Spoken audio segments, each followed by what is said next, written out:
สวัสดีครับกลับมาพบกันอีกแล้วนะครับกับช anel กินได้อร่อยด้วยเดี๋ยววันนี้เราจะมาทำหมูสะเต๊ะกันครับสำหรับหมูสะเต๊ะก็จะแบ่งออกเป็น2ส่วนหลักๆนะครับในส่วนของตัวเนื้อหมูสะเต๊ะแล้วก็ในส่วนของน้ำจิ้มนะครับเดี๋ยวก่อนอื่นเรามาเตรียมในส่วนของตัวหมูสะเต๊ะก่อนเลยครับก็มาดูส่วนผสมกันเลยนะครับก็จะมีเป็นเนื้อหมูครับวันนี้ผมใช้เป็นหมูสันนอกครับล้างทำความสะอาดให้ดีนะครับแล้วก็เสด็จน้ำเตรียมรอไว้เลยครับน้ำตาลทรายซีอิ๊วขาวเกลือผงขมิ้นนมข้นจืดสับปะรดและก็นี่เลยครับวอผงกะหรี่ตาปืนไขว้เคล็ดลับที่จะทำให้หมูสะเต๊ะของเราหอมกลมกล่อมถึงเครื่องเทศเลยครับเพราะวอผงกะหรี่ตาปืนไขว้เนี่ยครับเขาใส่ใจในรสชาตินะด้วยวัตถุดิบชั้นดีจากประเทศอังกฤษเลยครับทำให้ได้รสชาติที่กลมกล่อมเป็นเอกลักษณ์จนเชฟแล้วก็ภัตตาคารดังๆอย่างเลือกใช้นะเรียกได้ว่าเป็นความอร่อยที่อยู่คู่ครัวไทยมามากกว่า40ปีเลยครับโอเคครับเดี๋ยวเรามาเริ่มลงมือทำกันเลยครับก่อนอื่นเราก็มาเตรียมในส่วนของไม้เสียบหมูกันเลยครับวันนี้ผมใช้เป็นไม้ขนาด6นิ้วนะครับนี่ให้เรานำไม้เสียบหมูเนี่ยครับมาแช่ลงไปในน้ำก่อนเลยนะครับเรานำไม้เสียบหมูมาแช่น้ำเนี่ยครับจะเป็นเทคนิคนะครับทำให้ไม้เสียบหมูตัวนี้ดูดซึมเอาน้ำไว้ก่อนครับเวลาที่เรานำไปเสียบกับหมูแล้วไม้ก็จะไม่ไปดูดความชื้นของหมูออกมาครับทำให้หมูไม่แห้งกระด้างนะครับนี่เราแช่เตรียมรอไว้ก่อนได้เลยครับแล้วก็เนื้อหมูครับอันนี้ล้างทำความสะอาดให้ดีก่อนนะครับเสด็จน้ำเตรียมรอไว้นะครับแล้วก็เราก็มาหั่นสไลด์เป็นชิ้นขนาดที่เราต้องการได้เลยครับเวลาหั่นก็ให้หั่นขวางลายเนื้อหมูนะครับอย่างวันที่ผมเลือกใช้เป็นส่วนของสันนอกเนี่ยครับก็จะได้ความนุ่มนะแต่ว่าไม่มีมันแทรกครับนี่ใครชอบมันๆจะใช้เป็นส่วนของสันคอก็ได้ครับแล้วผมจะหั่นเป็นชิ้นขนาดนี้ครับประมาณ1 นิ้วครึ่งครับอันนี้ขึ้นอยู่กับความต้องการเลยนะครับใครอยากได้หมูสเต๊ะที่ทำออกมาแล้วมีความกว้างขนาดไหนครับเพราะอย่างที่ผมหั่นแบบนี้ครับเดี๋ยวผมจะหั่นตัดลายนี้อีกทีครับเราจะได้ความกว้างของหมูประมาณเท่านี้ครับที่เราเสียบไม้แล้วแต่เลยนะเราอยากได้ชิ้นขนาดไหนครับนะครับเสร็จแล้วก็มาหั่นขวางนี้เลยครับสไลด์บางๆครับความหนานี่อย่าให้หนาเกินไปนะครับสักประมาณ 2-3 มิลครับบางไปก็จะทำให้หมูสเต๊ะเราแบบมันแห้งกระด้างครับแต่เกิดหนาไปก็จะสุกยากแล้วก็ทานไม่อร่อยครับเอาพอดีครับเนี่ยประมาณเนี้ยพอเราหั่นเสร็จแล้วเนี่ยเราก็จะได้หมูที่เป็นชิ้นที่สามารถเสียบไม้ได้เลยครับนี่เห็นไหมนี่เลยว่าวันนี้มันจะทำไม้ไม่ได้ใหญ่ครับทำแบบไม้เล็กๆทานพอดีคำนี้เลยครับนี่ก็ใครทำขายเยอะๆครับเราสามารถสั่งให้ที่ร้านหมูเขาสไลด์ให้เลยได้นะครับบอกขนาดที่ต้องการเขาครับว่าเขาจะมีเครื่องสไลด์นะเขาก็แค่หั่นหมูเป็นชิ้นเนี่ยครับแล้วก็หั่นให้เป็นก้อนเนี่ยแล้วเขาจะใส่เครื่องไปได้เลยครับสไลด์ออกมาเป็นแผ่นได้เลยแต่ก็ทำเองที่บ้านก็ไล่เองก็ได้ครับไม่ยากเลยครับหั่นเตรียมรอไว้ก่อนเลยนะครับ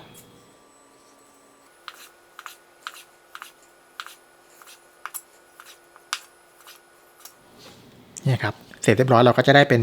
หมูที่เราหั่นสไลด์เป็นแผ่นเรียบร้อยเลยครับนี่ก็จะได้ชิ้นประมาณเท่าๆกันเลยครับเสียบไม้ได้ง่ายเลยนะนี่เดี๋ยวเรานำไปหมักกันเลยครับเสร็จแล้วก็มาเตรียมหมักหมูกันเลยนะครับก่อนอื่นก็เครื่องปรุงครับเครื่องปรุงหมักหมูนะน้ำตาลทรายครับนี่ใส่ลงไปในชามที่เราจะผสมคลุกเคล้าเลยนะครับเกลือส่วนผสมทั้งหมดนี้ผมชั่งตวงเรียบร้อยแล้วนะครับเดี๋ยวผมจะใส่ไว้ให้ในรายละเอียดของคลิปนะครับก็ลองเข้าไปดูกันได้เลยนะซีอิ๊วขาวครับขมิ้นผงอันนี้จะมาเพิ่มสีสันแล้วก็กลิ่นหอมนะครับนมข้นจืดอันนี้ใครไม่มีจะใช้เป็นนมสดรสจืดก็ได้เช่นกันนะครับแล้วก็นี่เลยครับวอผงกะหรี่ตาปืนไขว้ครับนี่จะเป็นเคล็ดลับเลยนะครับที่จะทำให้หมูสเต๊กของเราหอมแล้วก็รสชาติกลมกล่อมดีมากครับกลิ่นของผงกะหรี่นี่ก็หอมดีสุดๆเลยครับหอมดีมากแล้วก็สับปะรดครับสับปะรดนี่เราจะบีบเอาเฉพาะน้ำใส่ลงไปนะครับสับปะรดก็จะมาช่วยทำให้หมูเรามีความนุ่มมากยิ่งขึ้นครับถ้าเกิดใครไม่มีจะไม่ใส่ก็ได้นะครับหรือว่าใครจะใช้เป็นเบกกิ้งโซดาสักประมาณ1/4 ช้อนชาก็ได้เช่นกันครับแต่อย่าใส่เยอะนะเกิดเป็นเบกกิ้งโซดาครับเพราะว่าไม่อย่างนั้นเดี๋ยวจะทำให้มันหมูสเต็กเรามันติดรสขมได้นะครับรสเฟื่อนๆได้นะสับปะรดก็เช่นกันนะครับอย่าใส่ลงไปเยอะเกินนะเพราะว่าถ้าเกิดเราใส่เยอะเกินก็จะทำให้เนื้อหมูมันเปื่อยยุ่ยมากเกินไปครับบีบคั้นเอาเฉพาะน้ำใส่ลงไปพอประมาณครับนี่ก็พอแล้วก็คลุกเคล้าส่วนผสมของเครื่องปรุงให้เข้ากันดีก่อนเลยครับเสร็จแล้วก็เนื้อหมูที่เราหั่นสไลด์เตรียมไว้เลยครับอันนี้ก็ใส่ลงไปเคล้ากับน้ำหมักของเราได้เลยนะครับแล้วก็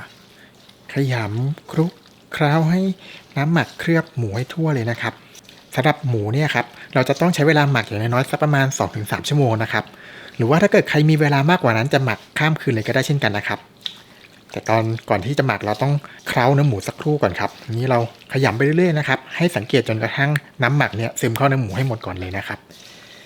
ใช้เวลาสักครู่นึงครับประมาณ 3-5 นาทีได้นะขยำไปเรื่อยๆก่อนครับเนี่ยครับพอเราขยำหมูกับเครื่องปรุงมาได้ประมาณ 3-5 นาทีครับสังเกตดูนะ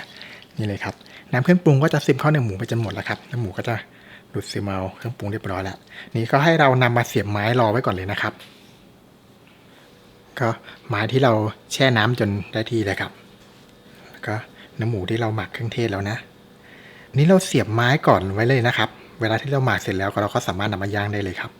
ว่าเราขยำจนเครื่องปรุงซึมเข้าเนื้อหมูไปจนได้ที่แล้วครับเดี๋ยวเราหมักต่อในตู้เย็นได้เลยนี่เลยครับขนาดของไม้ที่เราเสียบนี่ก็ตามความต้องการได้เลยนะครับอย่างเงี้ยผมจะเสียบไม้หนึ่งประมาณ 1-2 คำเนี่ยครับไม่ต้องใหญ่มากกำลังดีเสร็จแล้วก็พักเรียงใส่ถาดรอไว้เลยนะครับเวลาที่เราหั่นเนื้อหมูนะครับเราก็พยายามหั่นให้ได้ขนาดชิ้นแล้วก็ความหนาบานพอๆกันนะครับเวลาที่เรานำไปย่างจะได้สุกพร้อมๆกันครับแล้วก็สำคัญเลยนะครับสำหรับใครที่ทำขายครับเพราะว่ามันคือต้นทุนนะตอนนี้ถ้าหั่นหมูหนาก็จะใช้ทุนเยอะครับทำแนะนำครับถ้าเกิดใครทำขายก็ไม้ไม่ต้องใหญ่มากหรอกครับกะว่าทานพอดีคำ2 คำเนี่ยกำลังดีเลยครับส่วนมากหมูสเต๊กเราก็จะเน้นรสชาติของหมูแล้วก็น้ำจิ้มนะไม้ใหญ่เกินไปก็แบบไม่สะใจครับจิ้มน้ำจิ้มไม่สะใจก็นี่เลยครับอันนี้ผมก็เสียบไม้เสร็จเรียบร้อยแล้วครับวันนี้ผมเสียบได้ทั้งหมดประมาณ90ไม้ครับไม้ขนาดนี้นะอันนี้ปริมาณนี้ก็ขึ้นอยู่กับขนาดของชิ้นหมูที่เราหั่นด้วยนะครับเสร็จแล้วก็ให้เราปิดด้วยพลาสติกแรปครับปิดให้มิดเลยนะเสร็จแล้วก็นำไปหมักไว้ในตู้เย็นครับประมาณอย่างน้อยสัก 2-3 ชั่วโมงขึ้นไปครับหรือว่าถ้าเกิดใครมีเวลาจะหมักข้ามคืนเลยก็ได้เช่นกันนะครับนี่เดี๋ยวผมไปหมักรอไว้ก่อนครับเสร็จแล้วก็มาเตรียมในส่วนของน้ำอาจาดกันต่อเลยครับก็จะมีเป็นน้ำตาลทรายครับเกลือแล้วก็น้ำส้มสายชูครับเสร็จแล้วก็เปิดไฟได้เลยครับอันนี้ให้เราต้มเคี่ยวในส่วนของน้ำอาจาดนะครับให้ทุกอย่างละลายเข้ากันดีเลยนะครับสำหรับน้ำอาจาดเนี่ยเราจะต้องใช้เวลาเคี่ยวสักนิดนึงนะครับเพราะว่าเขาจะมีส่วนผสมของน้ำส้มสายชูครับเวลาที่เราเคี่ยวเราจะต้องเคี่ยวเพื่อให้กลิ่นของน้ำส้มสายชูระเหยออกไปบ้างครับอย่าให้กลิ่นฉุนเกินไปนะไม่อย่างนั้นเดี๋ยวเวลาเอาไปทานมันจะกลิ่นโดดเกินไปครับทานไม่อร่อยช่วงแรกก็คอยหมั่นคนสักหน่อยครับกันไม่ให้น้ำตาลทรายติดก้นหม้อนะครับเนี่ยครับพอเราต้มจนกระทั่งส่วนผสมกลับมาเดือดดีได้ที่แล้วนะครับเราก็สังเกตดูว่าน้ำตาลทรายเกลือเนี่ยละลายหมดแล้วก็ใช้ได้เลยครับให้เราลดไฟลงนะครับใช้เป็นไฟกลางเข้าไปอ่อนหรือว่าไฟอ่อนก็พอครับอันนี้ให้เราต้มเคี่ยวอย่างนี้ไปเรื่อยๆนะครับเพื่อให้กลิ่นของน้ำส้มสายชูระเหยออกไปบ้างครับแล้วก็ตัวน้ำอาจารย์จะมีความข้นหนืดขึ้นมานะครับสังเกตดูตอนแรกครับกลิ่นของน้ำส้มสายชูจะฉุนมากครับเราต้องต้มให้ระเหยไปก่อนตอนนี้ผมก็เคี่ยวน้ำอาจารย์มาได้ประมาณ5 นาทีครับกลิ่นของน้ำส้มก็จะจางลงไปแล้วนะแล้วก็สังเกตดูครับน้ำอาจารย์จะมีความข้นขึ้นมาวิธีการสังเกตง่ายๆคือดูที่ฟองครับเนี่ยฟองจะเดือดปุดๆเป็นฟองละเอียดขึ้นมาครับหรือว่าใช้อีกอย่างง่ายๆครับก็ใช้วิธีการยกคัพพีขึ้นมาก็ได้ครับพอปล่อยให้น้ำอาจารย์เย็นอยู่บนคัพพีครับจะต้องมีความข้นหนืดเนี่ยประมาณนี้เดี๋ยวพอเย็นตัวก็จะข้นขึ้นมาอีกครับไหลเป็นสายได้นะนี่ก็ได้ที่แล้วครับให้เราลองชิมรสชาติดูด้วยนะครับระวังร้อนนะครับร้อนนานมากนะเพราะว่ามันข้นนะโอเคเลยครับใช้ได้แล้วก็น้ำส้มจางแล้วปิดเตาได้เลยครับรสชาติจะต้องออกหวานเปรี้ยวแล้วก็เค็มตามไกลๆเลยนะครับออกหวานนำเปรี้ยวตามครับแล้วก็เค็มห่างๆเลยอันนี้ใช้ได้แล้วพักให้เย็นสนิทก่อนนะครับเสร็จแล้วก็มาเตรียมในส่วนของน้ำจิ้มหมูสเต๊กกันต่อเลยนะครับก็จะมีเป็นหัวกะทิหางกะทิถั่วลิสงคั่วถั่วลิสงนี่ก็แนะนำให้เป็นถั่วที่คั่วใหม่ๆนะครับจะได้หอมมันอร่อยนะครับงาคั่วอันนี้ผมจะคั่วเองครับสำหรับวิธีการคั่วงาก็เดี๋ยวผมจะแปะลิงก์ไว้ให้ตอนนี้เลยนะครับขวามือด้านบนเลยนะพริกแกงมัสมั่นน้ำตาลปี๊บเกลือแล้วก็น้ำมะขามเปียกครับก่อนอื่นก็งาคั่วครับอันนี้นำมาปั่นให้ละเอียดก่อนเลยนะครับใช้วิธีการปั่นหรือว่าจะโขลกเอาก็ได้นะครับความละเอียดนี้ก็ขึ้นอยู่กับความต้องการนะครับว่าเราอยากให้น้ำจิ้มมีความละเอียดมากน้อยแค่ไหนครับอย่างผมชอบเนียนๆหน่อยก็ใช้วิธีการปั่นเอาเลยครับเสร็จแล้วก็ปั่นให้ละเอียดเลยนะครับนี่เลยครับเรา เราก็จะได้งาปั่นละเอียดเรียบร้อยแล้วครับแล้วก็ตามด้วยถั่วลิสงคั่วครับเช่นกันเลยครับปั่นหรือโขลกออกก็ได้นะครับถ้าใครอยากให้น้ำจิ้มหมูสเต๊ะมีเนื้อถั่วแบบเป็นชิ้นๆหน่อยก็ใช้วิธีการโขลกเอาเลยครับชอบเนียนๆก็ปั่นเอาเลยครับ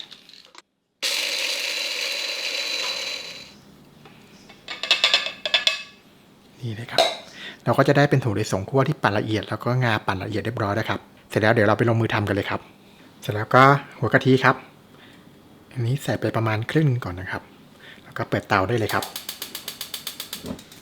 ใช้ไฟกลางๆนะครับผัดให้หัวกะทิแตกมันดีเลยนะครับอันนี้เราจะผัดในกระทะหรือว่าจะใช้เป็นหม้อก็ได้เช่นกันนะครับอย่างวันนี้ผมผัดในกระทะจะได้เห็นชัดๆหน่อยครับใช้ไฟกลางๆนะผัดหัวกะทิไปเรื่อยๆนะครับแต่เย็นๆนะครับเราจะผัดให้หัวกะทิแตกมันเพื่อที่จะนำน้ำมันตัวนี้มาผัดกับพริกแกงครับจะทำให้น้ำจิ้มหมูสเต๊ะที่เราทำเสร็จแล้วจะมีความหอมมันอร่อยมากยิ่งขึ้นเลยครับเป็นเทคนิคเลยนะครับขั้นตอนนี้ต้องใช้เวลาหน่อยนะครับผัดไปเรื่อยๆก่อนเลยคอยหมั่นคนด้วยนะครับไม่อย่างนั้นเดี๋ยวกะทิจะเกาะตามก้นกระทะหรือว่าก้นหม้อไหม้ได้นะครับนี่ครับตอนนี้พอเราผัดหัวกะทิมาได้สักพักครับสังเกตดูนะพอเราหยุดคนปุ๊บจะเป็นน้ำมันลอยหน้าครับแปลว่าหัวกะทิแตกมันได้ที่แล้วมันก็ใช้ได้แล้วนะครับปริมาณหัวกะทินี่ก็ตามความต้องการเลยนะครับใครอยากให้เวลาเราทำน้ำจิ้มเสร็จแล้วน้ำจิ้มจะมีน้ำมันลอยหน้ามากน้อยแค่ไหนครับประมาณนี้พอแล้วก็ตามด้วยพริกแกงมัสมั่นด้วยเลยครับใส่ไปได้เลยนะแล้วก็ผัดพริกแกงกับน้ำมันหัวกะทินะครับให้ออกกลิ่นหอมดีเลยนะยังใช้ไฟกลางๆต่อเนื่องนะครับเราทำเทคนิคนี้เสร็จแล้วน้ำจิ้มก็จะมีกลิ่นที่หอมรสชาติเข้มข้นครับแล้วก็จะมีสีสันที่สวยงามด้วยนะครับอันนี้เทคนิคเลยนะผัดสักครู่ครับให้พริกแกงออกกลิ่นหอมดีก่อนนะครับพอพริกแกงออกกลิ่นหอมดีแล้วก็หัวกะทิที่เหลือครับใส่ลงไปได้เลยผัดต่ออีกสักครู่ครับให้เข้ากันดีครับเห็นไหมน้ำมันที่เราผัดจากหัวกะทิมาสักครู่ครับก็จะลอยหน้าสวยงามเลยครับสีสันก็สวยด้วยพอทุกอย่างกลับมาเดือดดีได้ที่ครับก็หากะทิครับใส่ตามลงไปได้เลยนะครับ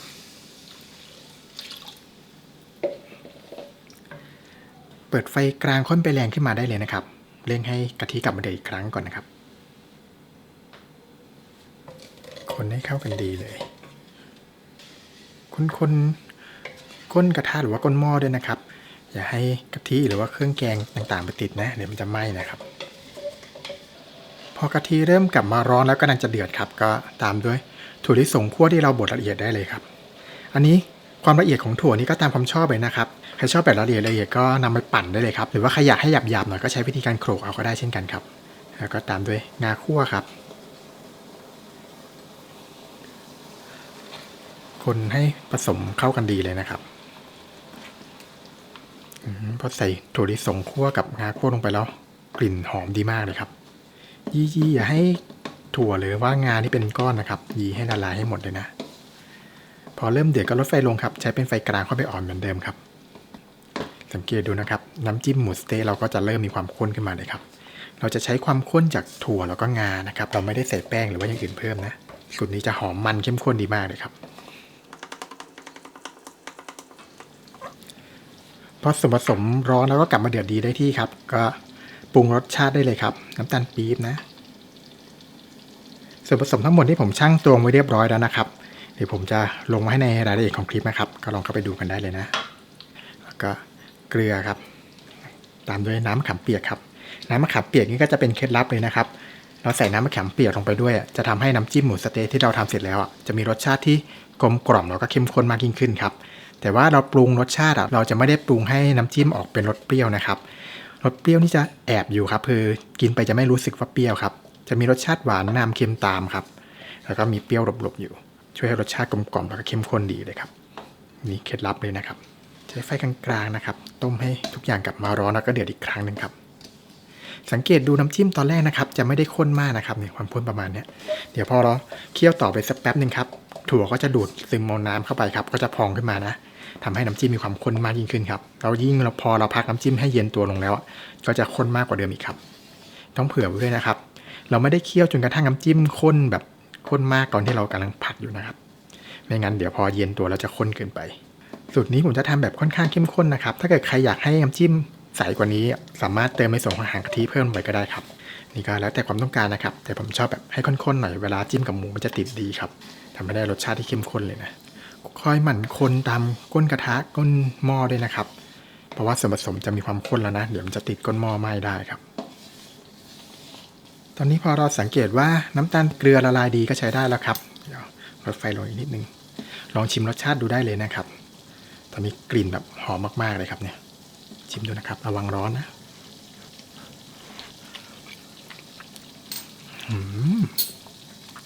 หอมมันเลยครับแล้วก็รสชาติเข้มข้นดีมากอร่อยมากนี่กำลังดีแหละให้เราผัดเคี่ยวตัวนี้ต่อไปสักครู่นะครับสักประมาณ 2-3 นาทีนะครับให้ส่วนผสมทุกอย่างร้อนดีก็จะทำให้น้ำจิ้มเก็บได้นานมากยิ่งขึ้นครับปล่อยไปสักครู่ครับนี่ครับพอเราเคี่ยวน้ำจิ้มต่อมาได้ประมาณ 2-3 นาทีครับส่วนผสมทุกอย่างก็จะได้ที่แล้วครับอันนี้ก็ปิดเตาได้เลยครับเราก็สังเกตดูนะครับจะมีเป็นน้ำมันที่เราผัดหัวกะทิตอนแรกครับลอยหน้าขึ้นมาแล้วพอเราหยุดคนอันนี้ก็ใช้ได้แล้วครับหอมมากครับสีสันก็สวยงามหน้าตาก็ดูน่ารับประทานครับความข้นหนืดที่ผมเคี่ยวไว้จะประมาณนี้นะครับอันนี้เดี๋ยวพอน้ำจิ้มเย็นตัวลงครับถั่วก็จะดูดน้ำเข้าไปทำให้พองตัวขึ้นมาแล้วก็ข้นขึ้นนะครับแล้วก็เวลาเย็นแล้วน้ำจิ้มจะมีความข้นมากกว่านี้ครับนี่พักรอไว้ก่อนเลยครับแล้วก็เครื่องของน้ำจิ้มอาจารย์นะครับก็จะมีเป็นแตงกวาหอมแดงพริกชี้ฟ้าครับจะมีทั้งแดงและเขียวนะครับก็แตงกวาครับ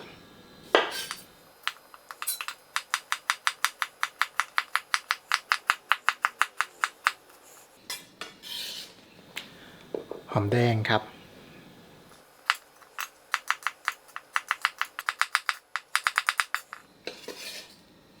แล้วก็พริกชี้ฟ้าครับทั้งสีแดงสีเขียวนะครับนำมาเพิ่มสีสันให้ดูน่าทานมากยิ่งขึ้นนะครับ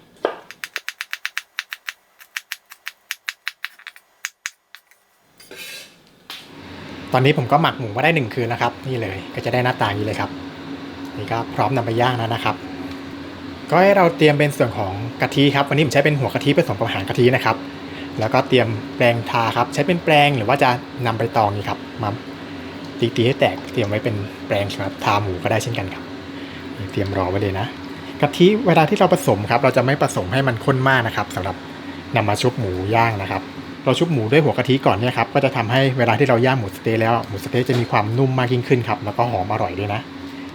นี่เลยครับหมูสเต๊ะหอมดีมากเลยครับหน้าตาก็ดูน่าทานเดี๋ยวเรามาย่างกันเลยนะครับตอนนี้ผมก็จุดเตาถ่านรอไว้เลยครับตอนแรกจะย่างนอกบ้านครับวันนี้ฝนตกทั้งวันเลยครับเลยขอมาย่างในบ้านครับต้องเปิดเครื่องดูดควันหน่อยนะเสียงจะดังนิดนึงนะครับนี้เราเอากะทิมาทาตะแกรงก่อนเลยนะครับเราทาตะแกรงเคลือบไว้เงี้ยครับจะทำให้หมูมันติดกับตะแกรงน้อยลงนะครับเสร็จแล้วก็หมูสเต๊ะครับจุ่มลงไปในกะทิได้เลยครับเสร็จแล้วก็นำขึ้นมาย่างเลยนะที่อยากจะติดไปนิดนึงครับเวลาย่างครับเราก็วางให้หมูอยู่แค่ในเตานะครับอย่าให้ไม้โผล่เข้าไปนะไม่อย่างนั้นเดี๋ยวเวลาเราย่างไปไม้มันจะไหม้ได้ครับโดนไฟไหม้ได้ง่ายชุบหมูด้วยน้ำกะทิครับแล้วก็นำขึ้นมาย่างเลยครับเวลาเราย่างใช้ไฟกลางๆค่อนไปแรงนะครับย่างให้หมูสุกได้เร็วครับแต่ว่าไม่แรงจนเกินไปนะเกิดแรงเกินไปก็จะทำให้หมูมันไหม้ได้ง่ายครับการที่เราเสียบหมูไว้ก่อนครับก่อนที่เราจะนำไปหมักในตู้เย็นนะจะเป็นข้อดีคือเวลาที่เราหมักหมูเสร็จแล้วเวลานำมาย่างครับสังเกตดูนะเนื้อหมูเขาจะอยู่ทรงครับตามที่เราเสียบไว้เลยเนี่ยมันจะไม่ย้อยไปย้อยมาครับต่างกับเวลาที่เราหมักก่อนเราค่อยมาเสียบไม้ทีหลังครับอันนั้นจะเสียบได้ยากครับเนื้อหมูจะมีความยุ่ยแล้วก็เวลาเราเสียบเสร็จแล้วนำมาย่างมันจะปิ้นไปปิ้นมาครับมันคือมันไม่อยู่ทรงย่างยากครับอย่างนั้นไม่สวยนี่เลยย่างสักครู่เดียวครับพอเริ่มสุกก็พลิกกลับหน้าได้เลยนะครับเราจะกลับไปกลับมาหลายๆครั้งเลยนะครับเพื่อให้หมูสุกทั่วทั้งชิ้นพร้อมๆกันนะครับจะได้หมูที่มีความนุ่มอร่อยครับมันก็จะย่างได้ทีละ2 ฝั่งเลยครับถ้าเกิดใครทำไข่ก็เตายาวหน่อยนะครับอันนี้ผมหาเตาเล็กๆมาเพื่อที่จะมาย่างอยู่ในบ้านครับเตาใหญ่มากไม่ได้พื้นที่จำกัดสุดๆครับวันนี้ฝนก็ตกแต่ไม่เป็นไรครับเรื่องกินเรื่องใหญ่เลยครับสังเกตดูน้ำกะทิที่ผมนำมาจุ่มหมูนะครับเราจะไม่ได้ใช้แบบหัวกะทิข้นๆเลยนะเราต้องให้มันใสนิดนึงครับเพราะว่าเกิดข้นมากเกินไปจุ่มแล้วมันติดเยอะเกินครับจะดูไม่น่าทาน แล้วก็พรมกะทิเพิ่มครับที่ตัวหมูนะเวลาที่เราย่างครับจะได้ชุ่มฉ่ำเลยครับหลังจากที่เราพลิกกลับหน้าแล้วนะหมูสเต๊กนี่ก็สุกง่ายอยู่แล้วครับเพราะว่าเราไม่ได้ทำชิ้นหนาครับบางๆย่างแป๊บเดียวก็สุกแล้วครับเอาให้แค่สุกพอดีนะครับอย่าย่างสุกมากเกินไปนะถ้าเกิดเราย่างหมูสเต๊กสุกมากเกินไปจะทำให้หมูมันแข็งกระด้างได้ครับหอมฟุ้งเลยครับขนาดมีเครื่องดูดควันนะเนี่ยปรุงไปเรื่อยๆได้เลยครับน้ำกะทิเนี่ยครับเพิ่มความชุ่มฉ่ำแล้วก็หอมมันเข้มข้นให้กับหมูสเต๊กของเราเลยครับนี่ครับตอนนี้ก็ใกล้สุกแล้วเนี่ยครับตอนนี้ก็สุกได้ที่แล้วหมูสเต๊กนุ่มๆฉ่ำๆครับน่าทานมากกลิ่นก็หอมดีมากเดี๋ยวจานเล้งรอไว้ก่อนเลยนะครับนี่ก็ย่างให้ได้ปริมาณตามที่เราต้องการได้เลยนะครับนี่เลยครับเสร็จเรียบร้อยแล้วหมูสเต๊กครับหมูดูนุ่มฉ่ำกลิ่นก็หอมครับสีสันดูน่ารับประทานมากเสิร์ฟทานเคียงคู่กับขนมปังปิ้งนะครับแล้วก็น้ำจิ้มอาจารย์กับน้ำจิ้มหมูสเต๊กด้วยครับนี่ก็จะเป็นน้ำจิ้มอาจารย์ที่เราปล่อยพักจนเย็นได้ที่ครับนี่จะได้ความข้นหนืดประมาณนี้เลยครับนี่ก็ใส่กับผักเคียงที่เราเตรียมไว้ได้เลยนะครับแตงกวาหอมแดงพริกชี้ฟ้าแดงพริกชี้ฟ้าเขียวครับน้ำอาจารย์มีความข้นหนืดก็จะเกาะกับผักของเราได้ดีเลยครับแล้วก็น้ำจิ้มหมูสเต๊กครับนี่พอเราพักจนเย็นครับก็จะได้ความข้นหนืดประมาณนี้เลยสีสันก็สวยงามครับมีน้ำมันลอยหน้าเล็กน้อยครับดูน่าทานมากอันนี้ก็ตักเสิร์ฟพร้อมกับหมูสเต๊กได้เลยนะครับ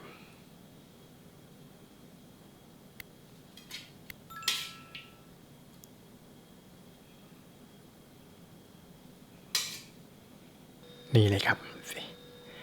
หมูสเต๊กพร้อมน้ำจิ้มแล้วก็น้ำจิ้มอาจารย์ครับน่ารับประทานสุดๆเลยครับเสร็จแล้วเดี๋ยวเรามาลองชิมกันดูเลยนะครับนี่เลยหมูสเต๊กนุ่มๆฉ่ำๆครับสีสันสวยงามมากเดี๋ยวขอลองชิมหมูเปล่าๆก่อนนะครับหมูนุ่มมากครับนุ่มแบบละลายในปากได้เลยครับแล้วก็หอมกลิ่นของเครื่องเทศดีมากครับอร่อยมากรสชาติกำลังดีเลยนะนี่เดี๋ยวขอลองชิมกับน้ำจิ้มหมูสเต๊กดูบ้างครับนี่เลยน้ำจิ้มก็เกาะหมูดีมากเลยครับลองชิมดูนะ